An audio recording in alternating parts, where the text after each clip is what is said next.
الحمدللہ والصلاۃ والسلام علی رسول اللہ اما بعد۔ آج انشاءاللہ ہم شمائل محمدیہ میں سے رسول اللہ صلی اللہ علیہ وسلم کی عبادت صلاۃ الضحیٰ، جسے اردو میں چاشت کی صلاۃ کہتے ہیں، کے سلسلے میں بیان کریں گے۔ معاذہ کہتی ہیں کہ میں نے عائشہ رضی اللہ عنہا سے پوچھا، کیا نبی کریم صلی اللہ علیہ وآلہ وسلم صلاۃ الضحیٰ ادا کرتے تھے؟ عائشہ رضی اللہ عنہا نے جواب دیا، ہاں، آپ 4 رکعتیں پڑھتے تھے اور اللہ تعالیٰ جو کچھ چاہتا مزید پڑھتے تھے۔ یہ مسند احمد ابن ماجہ میں ہے اور صحیح مسلم میں 719 نمبر پر ہے۔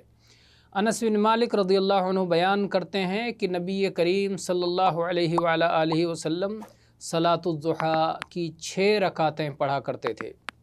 عبدالرحمن بن ابی لیلہ بیان کرتے ہیں کہ مجھے کسی نے نہیں بتایا کہ اس نے نبی کریم صلی اللہ علیہ وآلہ وسلم کو صلاۃ الضحیٰ ادا کرتے ہوئے دیکھا ہو، البتہ ام ہانی نے بیان کیا کہ اللہ کے رسول صلی اللہ علیہ وسلم فتح مکہ کے موقع پر ان کے گھر میں تشریف لائے، آپ نے غسل فرمایا اور 8 رکعتیں آپ نے ادا فرمائیں۔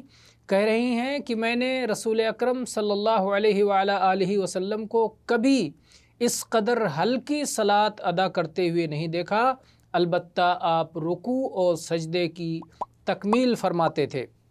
اسے امام ترمذی نے کتاب الصلاۃ میں 474 نمبر پر روایت کیا ہے، اور ایسے ہی استئذان اور سیر میں، اور امام بخاری اور امام مسلم نے بھی اسے روایت کیا ہے، صحیح مسلم میں 336 نمبر پر، اور امام ابو داؤد اور نسائی اور ابن ماجہ وغیرہ نے بھی اس کی روایت کی ہے۔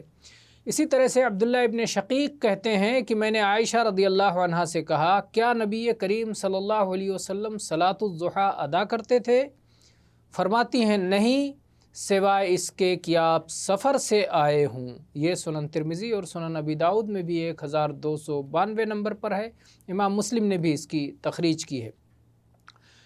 پہلی روایت جس میں عائشہ رضی اللہ عنہا نے کہا کہ اللہ کے نبی صلی اللہ علیہ وسلم 4 رکعتیں پڑھتے تھے اور اللہ جو چاہتا مزید پڑھتے تھے، اور اس روایت میں ہے کہ آپ جب سفر سے آتے تھے تبھی پڑھتے تھے، دونوں میں تطبیق کی صورت یہ ہے کہ عائشہ رضی اللہ عنہا نے اس میں عمومی بات بیان کی ہے، جو صحابہ سے جو کچھ انہیں علم حاصل ہوا اس کے مطابق، جو کچھ لوگوں نے بیان کیا اس کے مطابق بیان کیا ہے، اور اس آخری روایت میں عائشہ رضی اللہ عنہا نے اپنے علم کے مطابق بیان کیا ہے، اور یہ اس کا ایک حصہ ہے۔ واللہ تعالی اعلم، والحمد للہ رب العالمین، وصلی اللہ علی نبینا وسلم۔